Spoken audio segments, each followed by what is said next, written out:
Verset 16. Ce n'est pas vous qui m'avez choisi, mais moi je vous ai choisi et je vous ai établi afin que vous alliez et que vous portiez du fruit et que votre fruit demeure. Donc il n'est pas simplement question de porter du fruit. Ça ne sert à rien de dire j'ai une assemblée de 5000 membres, de 10 000 membres, j'ai des églises un peu partout sur la terre et tout ça. Mais si après, quand Dieu va essayer de secouer ça, il met un peu le feu là, tout brûle. À quoi ça aura servi tout ça? Tu n'as rien foutu. Tu n'as rien foutu. De 10 000 membres que tu avais, tu peux te retrouver avec peut-être 2. Alors qu'il y a quelqu'un qui était là, peut-être il avait simplement 20, mais sur les 20, là, on finit par trouver quand même 15 ou 16 ou 17. Celui-là est plus grand que toi. Amen. Alors qu'on ne le connaissait pas. Lui n'avait pas 10 000 membres, il n'avait pas 5 000 églises sur toute la terre. Mais il a fait un travail beaucoup plus grand et beaucoup plus percutant que le tien.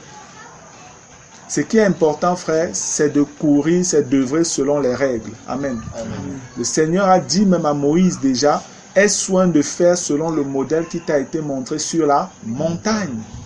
Moïse n'avait pas le droit d'ajouter ou d'enlever. Non, il faisait exactement comme le maître lui montrait, comme Dieu lui montrait. C'est pareil pour quelqu'un comme Noé. La Bible dit que Noé a fidèlement suivi les consignes que Dieu lui donnait pour la construction de l'arche. Et l'arche qui est une image de la personne de Jésus, qui est une image de l'Église, qui est le corps de Christ. Amen. Amen. Donc on ne peut pas bâtir l'Église comme on veut. Non, ce n'est pas possible. Le Seigneur a son modèle, c'est lui qui est l'architecte et le constructeur de sa chose. Pour les frères qui font dans le bâtiment, ils peuvent comprendre ce que cela implique. Il est l'architecte et le constructeur. Donc lui-même, il est là. Et on doit simplement le suivre comme manœuvre. Il te dit, porte ça, tu mets ici, tu portes, tu mets. Enlève ça, il te dit, casse ici. Tu dis, non, Seigneur, ne casse pas le gaz. Il dit, fais comme j'ai dit. Amen. Amen. Fais comme j'ai dit. Tu casses. Si ça ne respecte pas vos règles de maçonnerie ou d'architecture, je vous dis, faites comme il a dit. Amen. Amen. Parce que c'est lui qui est l'architecte et le constructeur. Vous savez, parfois avec trop de connaissances, on commence à vouloir analyser, à vouloir bien arranger, en pensant qu'on arrange alors qu'on est en train de faire de la bêtise. Je vous donne simplement une image pour que vous compreniez, qui est une histoire que moi j'ai vécue et qui est restée dans ma tête, même pour l'œuvre de Dieu. En tant que cinéaste, il est arrivé que je travaille avec un jeune partenaire, un ami à moi. Lui, c'est quelqu'un qui n'a pas fait d'école de cinéma, mais il est ce qu'on appelle un autodidacte. Donc il apprend par lui-même sur le terrain, avec l'expérience, comme ça il apprend. Et c'est quelqu'un qui est vraiment doué. Il est vraiment doué. La première fois que je dois travailler avec lui, moi je ne le connaissais pas en fait véritablement, voilà, toutes ses compétences et tout ça. Donc j'étais un peu là, tout fier de mes connaissances, d'école, d'université en cinéma et tout. Et un jour, on était en train de travailler sur une publicité de MTN à Douala. Et il me demande de faire un cadre, parce que j'étais à la caméra, il me demande de faire un cadre qui ne tient pas. Le cadre là n'est pas normal. C'est un faux cadre en réalité. Et quand moi je regarde le cadre, je lui dis non. Je lui dis non, Bobby, parce que bon, on l'appelle Bobby. Je lui dis non, Bobby, le cadre là ne donne pas, ça ne peut pas le faire. Il me dit fais comme ça. Quand il dit fais, je fais quand même. Mais quand il parle de l'autre côté pour essayer de gérer maintenant, parce qu'il réalisait, moi je regarde le cadre, ça m'énerve. Je me dis mais attends, c'est quand même moi qui suis au cadre. Comment je vais laisser un truc pareil? Je redresse. Je fais le cadre normal qu'on a appris à l'école. Quand lui regarde maintenant sur son moniteur, il voit que ce n'est pas le cadre qu'il a demandé. Il revient et me dit Martial, ce n'est pas ce que je t'ai demandé. Remets le cadre comme j'ai demandé. Je lui dis, Bobby, ce n'est pas un cadre normal. Là, c'est quelqu'un qui est assez courtois et qui me respecte. Là, il a dû agir avec son autorité de réalisateur. Parce que sur un plateau de tournage, on nous dit à l'école que le réalisateur est Dieu. Amen. C'est lui qui décide de tout. Si vous dit allez comme ça, vous partez seulement. Montez, vous montez. Descendez, vous descendez. Couchez, vous couchez. C'est le réalisateur qui est Dieu sur un plateau. Il est responsable du film. Le garçon, donc, il prend donc cette autorité. Il a bien été obligé parce que voilà, je pensais trop connaître. Il m'a dit, Marcel, excuse-moi. Ici, là, tu n'es plus à l'université. Donc, je sais que tu es allé à l'université. Je ne suis pas allé à l'université, mais fais comme je dis. Vraiment, il a agi avec autorité. Et là, je me suis plié. Il a dit, ok, j'ai fait le cadre qu'il a demandé. Même comme ça, mon orgueil avait été touché. Il lui a dit, en tout cas, si on demande, moi, je ne suis pas responsable. Il a dit, oui, j'assume. Il est allé, et on a tourné comme ça. Mais je vous dis, frère, quand on a fini le tournage, et parce qu'il montait aussi, c'est lui qui montait aussi, et qu'il a fait le montage, quand j'ai vu la publicité, le produit fini, à la fin, j'ai eu honte. Amen. Le gars savait exactement ce qu'il voulait. Le fait que le cadre avait été déformé lui permettait d'insérer une autre image que lui, il avait déjà dans sa tête. Moi, je ne suis pas dans sa tête. C'est lui qui est le concepteur, l'architecte de la chose. Amen. S'il te dit fais, tu fais. S'il te dit fais, tu fais, tout simplement. Et je vous dis, cette leçon est restée dans ma tête. C'est resté dans ma tête. Et je le lui avais dit. Je lui avais dit que, gars, vraiment, excuse-moi, j'ai compris. Amen. Là, j'ai compris. Et même dans la foi, frère, j'utilise ça. Ça me revient toujours. Parce qu'il y a parfois des choses qu'on regarde dans l'apparence, on se dit, ça ne tient pas, ce n'est pas trop ça. Mais quand tu sais que c'est Dieu qui est l'architecte et le constructeur de sa chose, il vaut mieux te plier. Amen. Gloire à Dieu. Donc, c'est pour dire, frère, n'allez pas au-delà de ce que Dieu vous demande de faire. Faites ce que Dieu dit. Si ça vous semble bizarre, laissez Dieu dans sa bizarrerie. C'est lui qui répond de cela. Amen. N'essayez pas d'arranger ce que Dieu a dit, laissez comme ça. Laissez, tout simplement. Gloire à Dieu. Verset 17. Ce que je vous commande, c'est de vous aimer les uns les autres. Verset 18. Si le monde vous hait, sachez qu'il m'a haï avant vous. Écoutez bien tout ce que le Seigneur dit. Il parlait ici aussi de manière prophétique parce qu'il savait que le monde allait haïr les apôtres. Si vous étiez du monde, le monde aimerait ce qui est à lui. Mais parce que vous n'êtes pas du monde et que je vous ai choisi du milieu du monde, à cause de cela, le monde vous hait. Quoi de plus normal donc que nous puissions être haïs, moqués par les gens du monde? Quoi de plus normal? Parce que le maître a sa vision, il a son plan, il a sa feuille de route qu'il doit accomplir. Amen. Nous, on doit simplement nous plier et le suivre. Mais le monde a sa vision, a sa feuille de route, voilà, a son cahier de charge qu'elle doit aussi suivre et accomplir. La vérité, c'est que quand vous lisez ça, si vous avez un peu de discernement, vous voyez le conflit qui existe entre la chair et l'esprit. Amen. C'est ce que le Seigneur était déjà en train d'annoncer encore. Il y aura un conflit entre la chair et l'esprit. Le monde, c'est la chair. Amen. Et maintenant, la marche dans la volonté de Dieu en suivant ses commandements, c'est la marche par l'esprit. C'est ça la réalité. Et nous devons toujours savoir que nous serons dans ce conflit. Ceux qui essayent de se conformer au monde, c'est malheureux pour eux, ils ne comprennent pas. J'ai eu un long échange avec une jeune sœur qui est au Canada hier, dans la nuit. Et on est parti sur la culture, sur le fait que en Europe, vous allez voir des églises là-bas, des assemblées où il y a le pasteur qui est peut-être noir, les dirigeants sont des noirs. 99% des fidèles ou des frères qui sont dans l'assemblée sont des noirs, alors qu'ils sont en France. Un pays européen, caucasien, pur et dur. Mais vous voyez à peine 2-3 blancs dans la salle. La majorité, on aurait, si vous, voilà, on vous balance simplement là-dedans, vous regardez, vous allez dire que bon, ok, je suis en Afrique. Parce que vous ne voyez que des noirs. C'est pas normal. C'est pas normal. Et je partageais donc avec cette sœur, je lui ai dit que non, c'est que les cultures sont différentes, machin. Je dis oui, la diversité est de Dieu. Amen. C'est la diversité qui fait la beauté de la nature. Regarde notre nature, regardez la nature. Il y a de toutes les couleurs. Le vert, le bleu, le rouge, le blanc, le noir, les mélangés et tout ça là. Et c'est quand on regarde toutes ces couleurs là qu'on dit waouh, c'est beau. Imaginez un jour que vous vous leviez là, vous dormez le matin, vous connaissez le monde comme il est, vous vous levez et dès que vous vous réveillez, vous vous rendez compte que en commençant par vos vêtements, tout est devenu jaune. Vous êtes dans le jaune. Il n'y a plus rien, aucune autre couleur. Tu es dans le jaune. Tu regardes ton lit, c'est jaune. Tes draps sont jaunes. Ton sol est jaune. Tes babous sont jaunes. Tu sors, tu regardes le ciel, c'est jaune. Tu regardes les murs de tes voisins, c'est jaune. Les voitures, tout est jaune. La route est jaune. Tout est jaune. C'est clair que tu vas vouloir envie de rentrer, dormir et rapidement te réveiller parce que sûrement tu es en train de faire un rêve. Parce que tu ne vas pas supporter ce monde-là. Pas du tout. Il y a un problème. Il est 19h. Il y a un problème. C'est la diversité qui fait la beauté. Amen.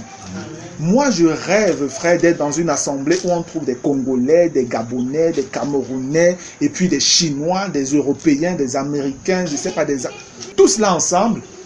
Et que voilà, on loue le Seigneur ensemble. Qu'on essaie de chanter un chant en chinois, même si on ne connaît pas, on essaie, on suit simplement le son avec eux. On est dedans. Amen. Amen. Oui, on est dedans. Si c'est un Indien, on suit simplement. Même s'il faut taper les mains seulement, on tape, on est content. Parce que c'est à la gloire de Jésus que c'est fait. Parce que c'est à la gloire de Jésus. Et il y a le frère Maurice qui est aux États-Unis maintenant, là-bas à New Mexico. Et il est dans une assemblée pareille. Il est béni, Maurice. Il est dans une assemblée où tu trouves des Arabes et des Juifs là-dedans. Oui, il y a des Palestiniens, il y a des Égyptiens, Algériens. C'est une assemblée tellement mixte que c'est merveilleux. Et tous ces gens sont unis en Christ. Alléluia. C'est ça qui fait la beauté. C'est ça qui fait la beauté. Le frère Valère, lui, quand j'ai partagé l'échange que j'ai eu avec la sœur, il a lu ça. C'est quelque chose qui l'a beaucoup touché parce qu'il dit que franchement, lui-même, il vit ça là-bas en Allemagne. C'est un truc qui l'énerve. Parce qu'il dit que parfois, il y a une question que les gens aiment souvent lui poser. Quand il dit peut-être qu'il est en allemand, on lui demande, tu es dans une église allemande? Et il dit que ça sonne toujours faux dans ses oreilles. C'est quoi une église allemande? Et moi, je bénis le Seigneur. Ça montre que le frère, il a saisi ce que c'est que l'église de Jésus. Il a saisi ce que c'est que le plan de Dieu pour l'église, pour le salut de l'humanité. Amen. Mais il dit que lui, la question là, ça l'énerve, ça lui fait toujours bizarre. Qu'est-ce qu'on appelle église allemande? Il dit comment on peut communautariser l'église? L'église Bamoun, l'église allemande, l'église Bafia, l'église Betty. C'est vrai qu'on va peut-être dire c'est le langage, la langue qu'on parle. Mais je dis ça, c'est déjà une limite. Amen. C'est déjà une limite. Parce que lorsque nous regardons les Écritures, frères, Dieu veut de la diversité. Et c'est dans cette diversité qu'il y a une cohésion qui fait que les gens soient un. C'est ça la grandeur de Dieu. Amen. C'est ça la grandeur de Dieu. Regardez un peu simplement les 12 apôtres là. Dans les 12 apôtres, il y avait les collecteurs d'impôts, qui étaient des gens que le peuple ne voulait même pas voir, parce qu'on les appelait des collaborateurs avec les Romains. C'est eux qui prenaient les impôts, machin, à leurs frères. Et parfois, ce qui se passait, c'est qu'ils prenaient souvent plus. Ils prenaient souvent plus, ils coupaient un peu pour eux et puis donnaient le reste là-bas. C'est pour ça que le peuple les détestait en fait. Donc Matthieu, c'est quelqu'un que sûrement peut-être les 11 voulaient souvent arrêter son coup. Il était collecteur d'impôts. Mais c'est lui que Jésus a choisi. Il y avait un autre là-dedans qui s'appelait, il en parlait d'un zélote. Les zélotes, c'était en fait des patriotes fanatiques qui défendaient le peuple juif contre les Romains. Jésus prend un zélote et un collecteur d'impôts, il met dans la même équipe. Ouf! C'est le feu que tu es en train d'allumer là. Et après, maintenant, il y a des pêcheurs, la petite classe là, qui ne sont même pas là à l'école, et tout cela. Ils les mettent tous ensemble. Frères, ce sont ces gens divers, venant de cultures, de cadres sociaux totalement différents, niveau intellectuel différent. C'est le bloc là que Jésus a réussi à former qui a bousculé le monde entier jusqu'à aujourd'hui. Amen. Amen. Ce bloc divers là, c'est ça en fait. Et l'église de Jésus est forte dans la diversité. C'est pourquoi il est allé à la croix. Ça n'a pas de sens de vous dire les églises chinoises, les machins. C'est tellement absurde qu'à Douala, il y a une communauté là-bas, c'est la Mecque ou c'est les Mecs, je ne sais plus trop quoi.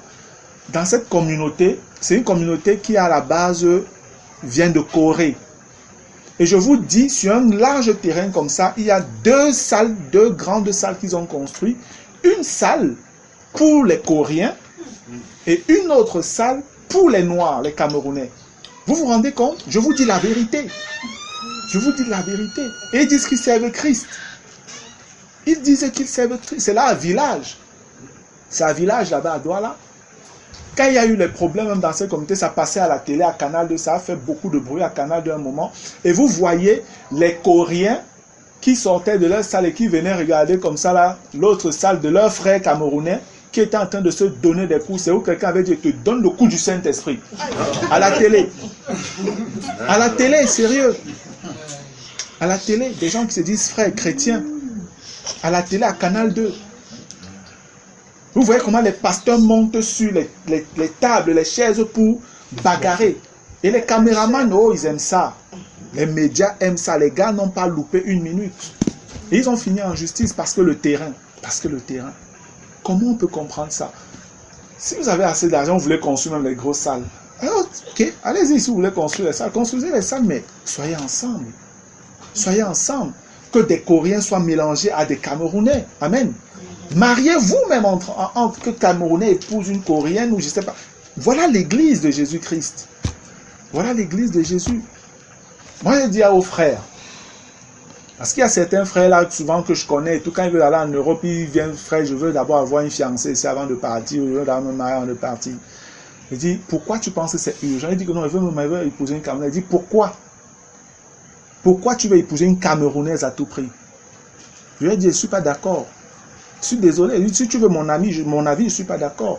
Si tu es en train d'aller en Allemagne, si tu es en train d'aller aux États-Unis, ou je ne sais pas où tu es peut-être en Tunisie, ou je ne sais pas trop. Tu penses qu'il n'y a pas de chrétiennes là-bas? Tu penses qu'il n'y a pas de chrétiennes là-bas? Va là-bas en Allemagne, épouse-moi une Allemande. Moi, j'ai aucun problème avec ça. Amen. Amen. Si c'est une sœur, épouse-la, c'est une chrétienne. Voilà, moi je veux voir des beaux petits enfants métis là et tout ça, qui parlent le français, l'allemand et tout. Gloire à Dieu. Si c'est en Amérique, épouse une non-américaine. En Amérique, alors tu as toutes les qualités. C'est une indienne, tu vas trouver. Voilà, ils sont tellement cosmopolites là-bas. Pourquoi est-ce qu'on veut rester aussi fermé alors qu'on dit qu'on est chrétien? C'est qu'on n'a pas compris l'œuvre de Christ à la croix. C'est qu'on n'a pas compris. Il y a des frères qui sont là, des frères, je connais, que ce soit ceux même parfois ceux de l'Assemblée ou bien ceux voilà, de Douala là-bas et tout. C'est plusieurs personnes, d'autres qui sont en Tunisie que je connais. C'est des frères, non frère, je voulais d'abord machin. Pourquoi? Pourquoi tu penses qu'il faut à tout prix que tu laisses d'abord une femme ici avant de partir? C'est même quelle histoire ça? Va là-bas. Si tu veux te marier, prends une femme là-bas, marie-toi, restez ensemble là-bas. Faites ce que vous avez à faire, faites votre vie. Si vous voulez revenir, revenez ici au Cameroun, tous les deux, il n'y a pas de souci. Nous, on serait content d'avoir une Tunisienne à l'Assemblée. Amen. Amen. Donc, frère, je veux bien que vous le compreniez. L'église de Jésus-Christ n'a pas de limite. La seule limite, c'est le péché. Amen. C'est le mur là que non, on ne veut pas ça dedans. On ne veut pas. Mais les diversités dans les hommes, ce n'est pas un problème, c'est une richesse au contraire. Amen. Moi, j'étais dans une assemblée avec des frères, en majorité de l'extrême nord. Que ce soit à Douala ou à Yaoundé, j'ai été dans des assemblées comme ça où j'ai passé beaucoup de temps. Mais c'était très beau. Parce que là, on était un peu comme des étrangers, la sœur Josine et moi. Parce que la majorité, c'était des frères de l'extrême nord. Nous, on était à peine, voilà, on était comme ils disent, du sud, bon, nous sommes de l'ouest. Mais, on s'est intégrés parfaitement. C'est même eux, ces frères-là, qui avaient un peu de soucis, parce qu'ils nous regardaient un peu un genre, ils savaient que nous ne sommes pas de leur culture, entre guillemets. Mais moi, je n'ai rien à faire avec la culture de l'extrême nord. Amen. Si tu es chrétien, tu es lié à la culture du ciel à laquelle j'appartiens aussi. Amen. Maintenant, la Bible nous parle du fait que le Seigneur a sauvé les gens de tous les peuples, de toutes les langues, de toutes les tribus. Ça voudrait dire que ce mélange-là, Dieu le veut. Amen. Et maintenant, dans ces tribus, dans ces langues, il y a de la diversité. Les gens de l'extrême nord savent chanter Jésus-Christ en leur langage, en leur patois. Amen. Et ils chantaient. Et nous, on apprenait à chanter avec eux. Et c'était des chants bien cadencés, amusants et tout ça. Et nous, on était bien dedans, on n'avait aucune pression. On chantait déjà ces chants-là, et Josué, on connaissait les chanter. Et ce qu'on faisait souvent, c'était on disait, bon, ça veut dire quoi? Qu'est-ce que vous êtes en train de dire dans votre chant? C'était au moins ça qu'on voulait savoir. Que bon frère, on a chanté tel chant, c'était très beau. Ça voulait dire quoi? Qu'est-ce que vous disiez là-dedans? Et puis, il nous explique. Et puis voilà, on chantait, on n'avait aucun complexe, aucune pression. Amen. Même sur le plan de la nourriture, eux, ils mangent le couscous, frère, du matin au soir, 7 jours sur 7. Oui, c'est comme ça qu'ils sont. Les gens de l'extrême nord, je vous dis, ils mangent le couscous tous les jours. Je ne suis pas en train d'exagérer. Hein.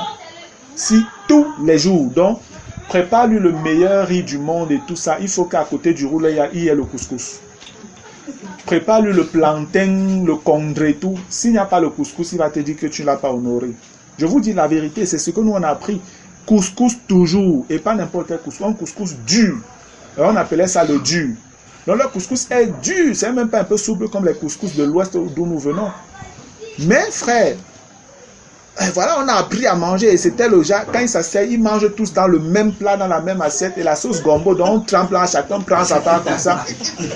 Ah frère, vous êtes là et puis voilà, vous n'êtes peut-être pas habitué, mais par amour, nous, ça nous amuse, on dit, ouais, on découvre. Amen.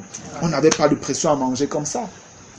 On coupait, on trempe dans la même sauce là, on mange comme eux. Et puis eux, ils étaient émerveillés en fait. Donc ils nous regardaient, ils étaient étonnés de dire que frère, vous mangez, on dit qu'un frère mange. Je vous dis sérieux, ils étaient étonnés de nous voir manger avec eux. Parce que c'est qu'eux, ils voulaient faire. Je vous dis la vérité. Hein. Les frères, au début, comme ils savaient que bon, nous, on est bon, comme si on veut parler en termes de grand pôle, on est du sud. Eux, ils sont du nord là-bas. Eux, comme ils savaient que bon, nous ne sommes pas de la même culture, ils voulaient nous servir un peu comme ils savent que nous on mange, on nous sert telle chose. Et puis, mais ils voulaient même parfois préparer des choses pour nous à côté. Je leur ai dit non, frère. Si vous mangez ça, c'est que nous aussi on peut manger. Ne vous dérangez pas, on va manger avec vous. Frère, vous mangez, on va manger avec vous. Tout ça, c'est où j'ai appris à manger ce qu'ils appellent le mboko, les feuilles de baobab. C'est moi, je savais comment les feuilles de baobab. J'ai mangé tout ça là-bas, donc j'étais dedans. Amen. Frère, ça fait des années, je suis toujours vivant.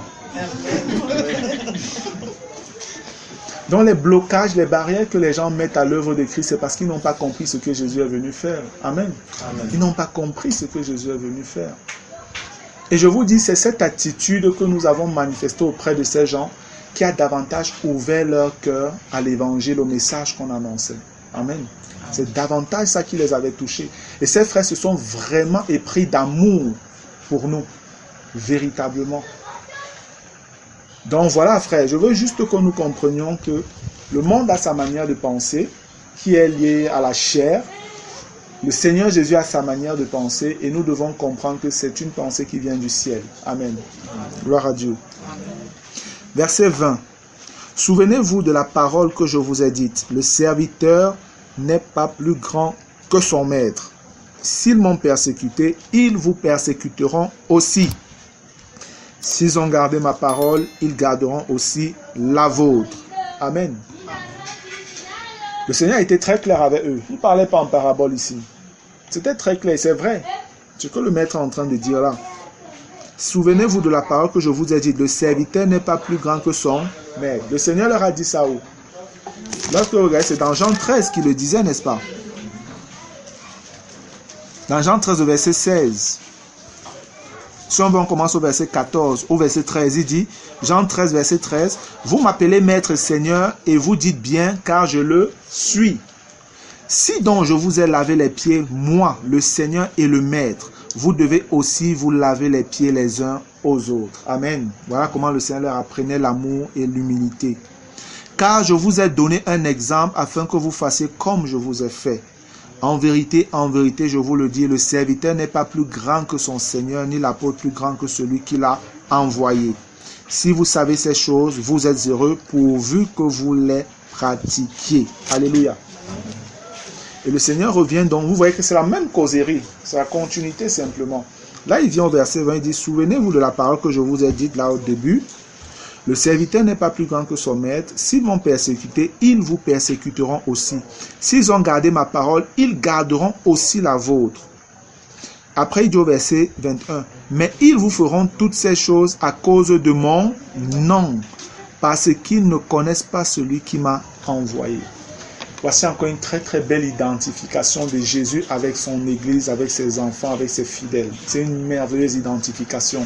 L'identification, c'est quoi? C'est qu'il se compare véritablement à eux. Amen. Le Seigneur est en train de nous dire, tel j'ai été, tel vous serez. Si j'ai été accepté, vous serez accepté. Si j'ai été haï, sachez que vous serez haï également. Ça montre que nous et lui, nous sommes véritablement un. Amen. Ça montre que nous sommes véritablement un.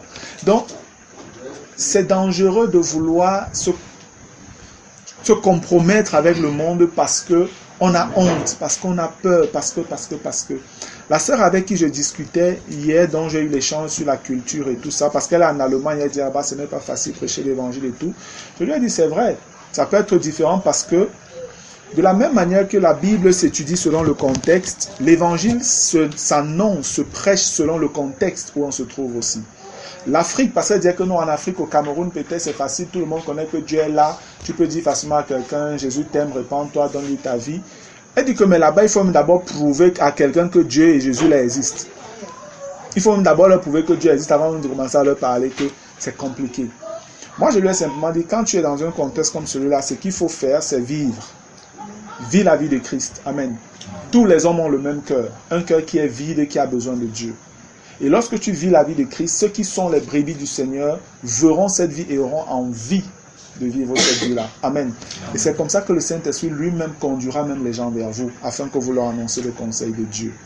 Malheureusement, aussi, elle me dit, parce qu'elle met son foulard, elle va à l'assemblée là-bas et tout, et elle dit qu'elle est presque la seule qui a le foulard. Les gens ne mettent pas de foulard là-bas, et ben ils sont comme ils sont. Elle dit qu'il y a sa belle-sœur qui, quand elle était au Cameroun, ici, elle mettait le foulard et tout, mais depuis qu'elle est arrivée là-bas, depuis un certain temps, elle ne met plus le foulard. Elle lui a dit, mais pourquoi tu ne mets pas? Elle dit que, dis donc, tu ne vois pas que nous sommes seuls, là, comment les gens sont, on est là bizarre comme ça. Et elle a arrêté de mettre. Elle dit que, mais est-ce que les blanches, là, elles ne mettent pas, est-ce que Dieu n'agit pas dans leur vie? Voilà, en fait, elle a commencé, la chair a commencé à lui donner des excuses. Tu vois, la chair a commencé à lui donner des excuses. Mais j'ai dit non. En fait, ça montre simplement que même ici, déjà au Cameroun, c'était de manière charnelle qu'elle mettait le foulard. Elle n'avait pas compris pourquoi elle le mettait. Amen. Parce qu'un ambassadeur de Christ ne change pas où qu'il se trouve. Il ne change pas où qu'il se trouve. Et j'ai dit qu'elle se trompe doublement et même durement parce que ce n'est pas parce qu'il y a des bénédictions matérielles ou alors de la prospérité dans la vie de certaines personnes que Dieu approuve leur choix de vie. Nous sommes d'accord? Parce que quand elle dit est-ce que Dieu n'agit pas, pour elle Dieu n'agit pas, c'est qu'elle voit peut-être des choses où les dons peut-être spirituels se manifester, machin. Mais tu peux abandonner Dieu et tu continues à manifester les dons. Tu peux ne pas être avec Dieu, mais tu es béni, tu as beaucoup d'argent, tes activités marchent et tout ça. Ce qui témoigne qu'on est véritablement avec Dieu, c'est quand on garde sa parole. Amen. C'est quand on garde sa parole. C'est ça qui témoigne que Dieu est là. Et je lui ai dit, la deuxième chose où elle se trompe dangereusement, c'est que ces personnes-là peuvent être là parce qu'elles n'ont jamais reçu d'enseignement sur ce point.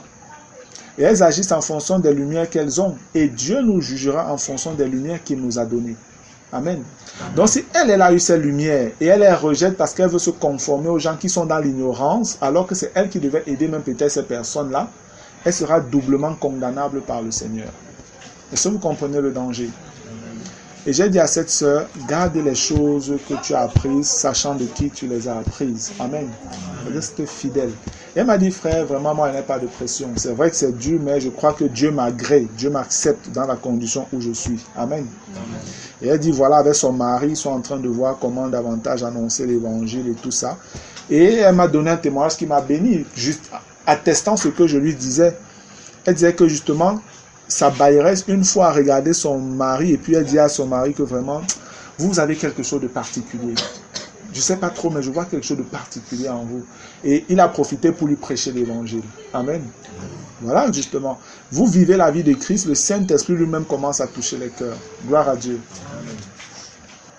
Souvenez-vous de la parole que je vous ai dite. Le serviteur n'est pas plus grand que son maître. S'ils m'ont persécuté, ils vous persécuteront aussi. S'ils ont gardé ma parole, ils garderont aussi la vôtre.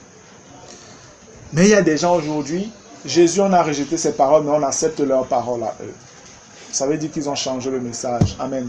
C'est plus le message de l'évangile. L'évangile bonbon que les gens prêchent là-dehors n'a rien à voir avec l'évangile de Jésus-Christ. Amen. Ça n'a rien à voir avec l'évangile de Jésus-Christ. Et c'est pourquoi aujourd'hui, vous pouvez prendre la Bible, vous parler à des personnes, elles vous rejettent totalement, mais un autre vient là toujours disant qu'il parle de Jésus, lui vient parler et on l'accepte. Ça veut dire qu'il y a un problème quelque part. Est-ce que c'est le même esprit qui est en train d'agir? Je ne crois pas. Si c'est le message de la croix que vous annoncez, frère, partout où vous partez annoncer le message de la croix et qu'on vous rejette, toute autre personne qui viendra annoncer le même message de la croix, on le rejettera. Amen. Amen. Toute autre personne le rejettera.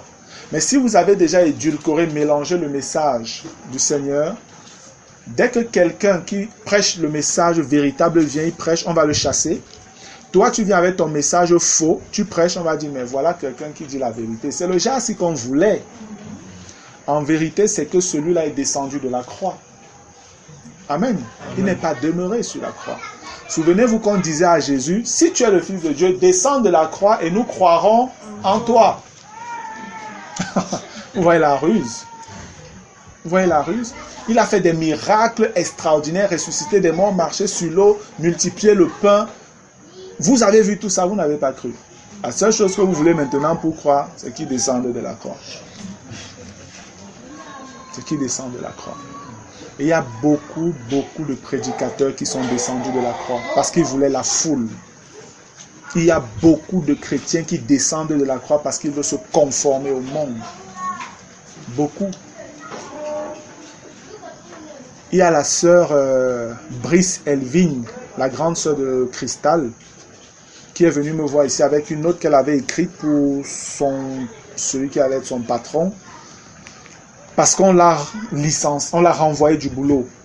Et on la renvoie du boulot pourquoi? Simplement parce qu'on estime qu'elle ne met pas les bijoux et autres choses, elle ne s'habille pas peut-être sexy et tout ça. C'est ça qu'on la renvoie. Parce que la femme qui était là comme directrice voulait qu'elle s'habille vraiment comme les filles, là, avec les mèches, machin, tout, bling, bling, bling, bling, bling, bling, là. Et la seule lui a dit qu'elle ne peut pas le faire. Elle sait faire son travail ne souffre de rien. Mais elle ne va pas s'habiller comme elle. Elle n'est pas sale. Elle s'habille décemment, proprement. Mais on veut que tu te conformes à nous. Elle est venue, elle a écrit sa lettre telle que je l'ai lue. Elle lui a dit, bon, ta lettre, elle est écrite d'une certaine manière. Je vais reprendre la lettre parce qu'elle voulait écrire au grand patron. J'ai réécrit la lettre et puis je lui ai remis. Elle a trouvé la lettre juste bonne. Elle l'a envoyée et elle m'a envoyé la réponse du patron hier. Et tel que le patron lui parle, c'est que le patron, lui, il est en France. Il vient en Europe. Tel que la femme qui est directrice a fait le rapport, c'est un rapport totalement mensonger. Totalement mensonger. Tel que le patron a écrit. Parce que quand il parle en disant on dit que vous avez dit qu'à cause de votre religion, vous ne pouvez pas faire ci, et que vous venez même avec les babouches au travail, des machins et tout ça. Waouh! Vous savez, vous sentez que véritablement la dame s'était acharnée pour que la sœur ne soit plus là. Bon, voilà la chose, elle s'est faite. Pourquoi? Simplement parce qu'elle refuse de se conformer au monde. Amen. Mais ce n'est pas grave. Le juste vivra par la foi. La fidélité de la sœur sera récompensée par le Seigneur. Amen. Elle trouvera un autre boulot. D'une manière ou d'une autre, si le Seigneur le veut, elle trouvera un autre boulot. Elle ne souffrira pas parce qu'elle n'a pas eu ce travail. Et même si elle souffre, c'est encore le chemin de la croix. C'est normal. Amen. Pour nous chrétiens, c'est normal. On ne doit pas se compromettre parce que on veut un travail. La Bible, c'est écrit dans Romains 14, 17, le royaume des cieux, ce n'est pas le manger et le boire. Mais c'est la justice, c'est la paix, c'est la joie par le Saint-Esprit. Quand on vous dit c'est pas le manger et le boire, ça voudrait dire que vous ne pouvez pas comparer le ciel, la volonté de Dieu, à la satisfaction de la chair physique. Non. Ce n'est pas parce que tu n'auras pas à manger et à boire que tu vas te compromettre. Parce que Romains 8 vous fait comprendre que qu'est-ce qui me séparera de l'amour de Christ? Sera-ce la faim, la soif, la nudité, les tribulations? Rien. Donc aucune personne n'aura d'excuse de s'être séparé de Christ. Ce n'est pas parce qu'on va te dire qu'on va te renvoyer de ton travail que tu vas commencer à te compromettre parce que tu veux garder ton travail. Là, tu n'auras plus marché selon le principe de base de la foi qui est le juste doit vivre selon la foi. Si tu es un chrétien, tu demeures ferme. Amen. Amen. Si vous voulez me mettre dehors, pas parce que je fais du mauvais travail, mais parce que vous voulez m'amener à faire des choses qui n'ont rien à voir même avec mon travail en réalité. Et puis c'est bon. Allez-y, renvoyez-moi, il n'y a pas de problème. C'est pourquoi je dis en réalité, les chrétiens doivent être les personnes qui dérangent le plus dans le monde. Dérangés entre guillemets. Dérangés parce qu'ils ne se soumettent pas n'importe comment au monde et aux exigences du monde. Amen. Lorsqu'on n'a pas compris ça, on craint, on a peur. La crainte du lendemain qui vient de la chair, la crainte du lendemain vient de la chair, vous devez le savoir, fait que beaucoup de chrétiens se sont compromis et continuent à se compromettre, frère. Nous sommes à la fin. C'est maintenant qu'il faut persévérer. Amen. Amen. Encore un peu de temps comme ça. Et puis toutes ces souffrances-là seront oubliées. Gloire à Dieu. Amen. Mais ils vous feront toutes ces choses à cause de mon nom, parce qu'ils ne connaissent pas celui qui m'a envoyé. C'est parce que cette dame ne connaît pas qui a envoyé, elle ne connaît pas Jésus qu'elle agit comme ça. Amen. Si la sœur Brice Elvine sa patronne était une chrétienne, elle n'aurait pas ce problème. Amen. Amen. Une vraie chrétienne, parce que chrétien là aujourd'hui vraiment, je parle d'une véritable sœur, elle n'aurait pas ce problème. Verset 22. Si je n'étais pas venu et que je ne leur ai point parlé, ils n'auraient pas de péché. Mais maintenant, ils n'ont aucune excuse de leur péché. La parole nous fait comprendre que sans loi, il n'y a pas de péché. C'est ce que le Seigneur était en train de dire. Jésus, en venant, a accompli la loi, a établi la vérité, de telle enseigne que personne n'a d'excuse aujourd'hui s'il ne marche pas conformément à la loi de Christ. Amen. Amen. Tous les hommes sont tenus de marcher selon que le Seigneur l'a enseigné. Celui qui me hait aussi mon Père. Si je n'avais pas fait parmi eux des œuvres que nul autre n'a faites, ils n'auraient pas de péché.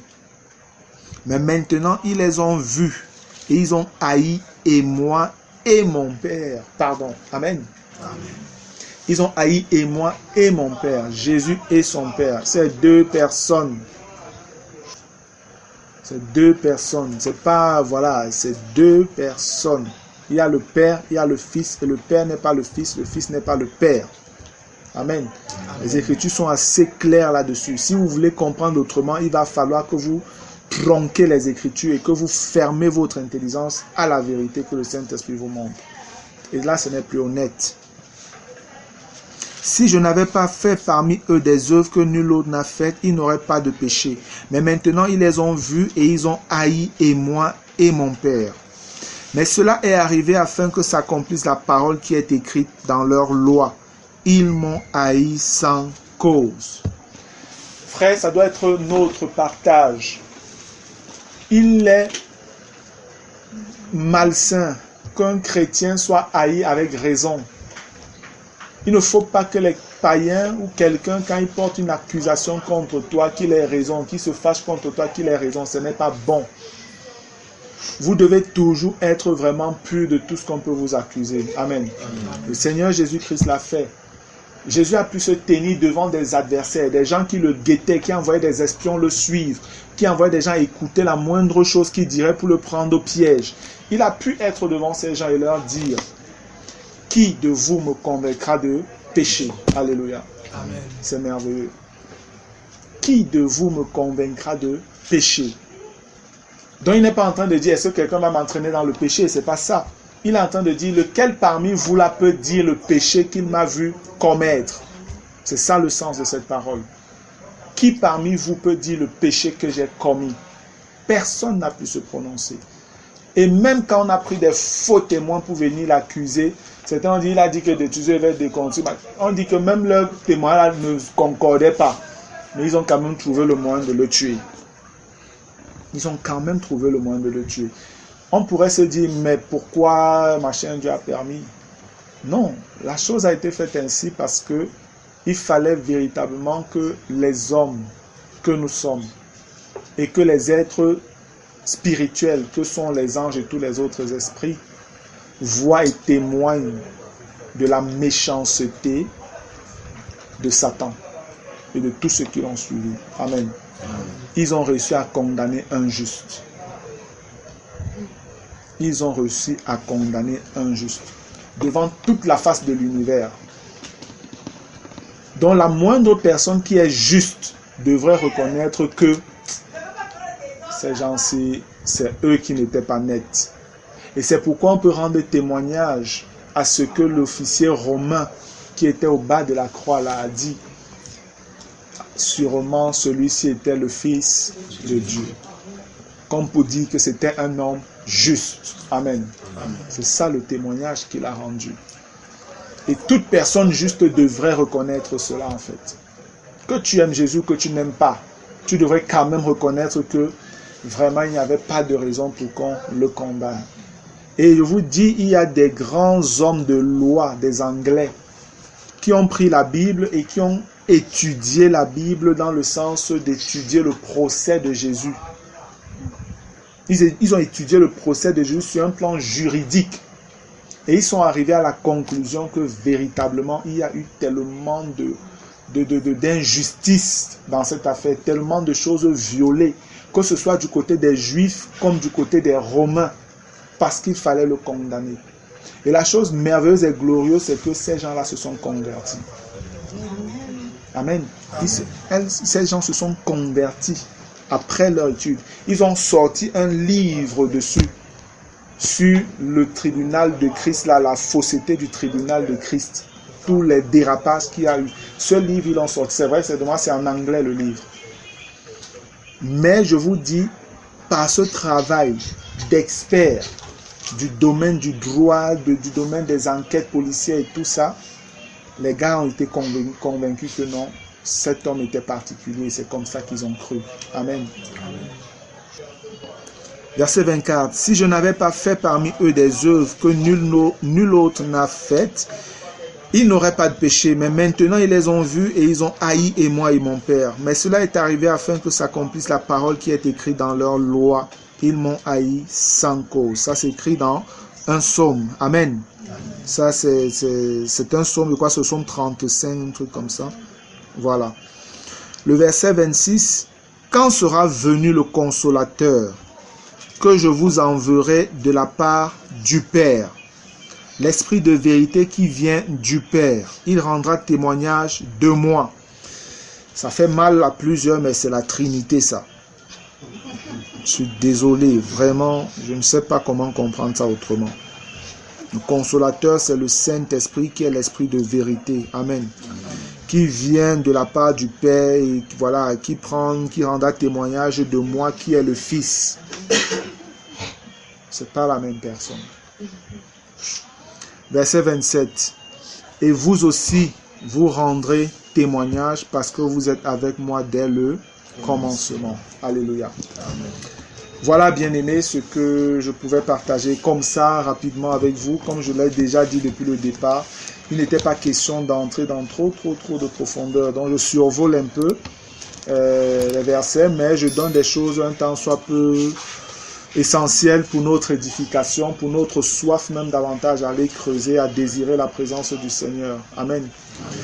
Et puis voilà, je crois que nous allons prier par rapport en s'inspirant de tout ce que le Seigneur nous a encore donné de percevoir dans ce chapitre et de tout ce qui a été dit.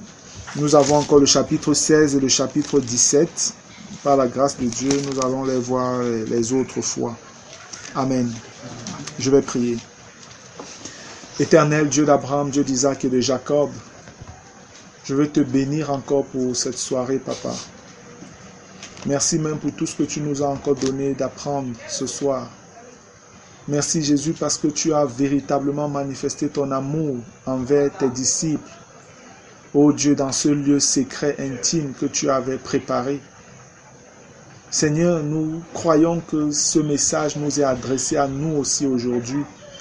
Et nous désirons tellement cette communion avec toi, notre Dieu, afin de véritablement être ces amis à qui tu révèles les choses cachées, les choses intimes de ton cœur, comme tu l'as ouvert, ô Dieu, à tes disciples.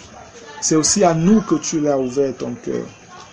Nous le croyons, Seigneur, et nous voulons davantage te connaître, davantage être attachés à toi en cette fin des temps, ô Dieu, où tout est bafoué, où la vérité est bafouée, Seigneur, sur la place publique, renversée par plusieurs. Mais ceux qui te connaissent tiennent ferme, Seigneur. Ceux qui te connaissent, Seigneur, restent debout. Ceux qui te connaissent redressent ce qui est plié, Seigneur, afin que ton nom soit toujours élevé, ô Dieu. Donne-nous donc la force de tenir en cette fin des temps. Donne-nous la force de nous accrocher à toi. Donne-nous la force de demeurer, Seigneur, attaché au sceptre que tu es, afin davantage, Seigneur, de grandir, afin que le Père qui est le vigneron continue à nous émonder, que nous portions davantage de fruits à la gloire du Père, à la satisfaction de ton cœur, à l'honneur de l'œuvre que tu as accomplie à la croix de Golgotha, Jésus-Christ. Merci parce que tu nous as choisis. Merci parce que tu nous établis. Merci parce que tu travailles davantage dans nos cœurs, notre Dieu. Sois béni, Père. Sois béni, Seigneur Jésus. Sois béni, Saint-Esprit. Amen. Gloire à Dieu.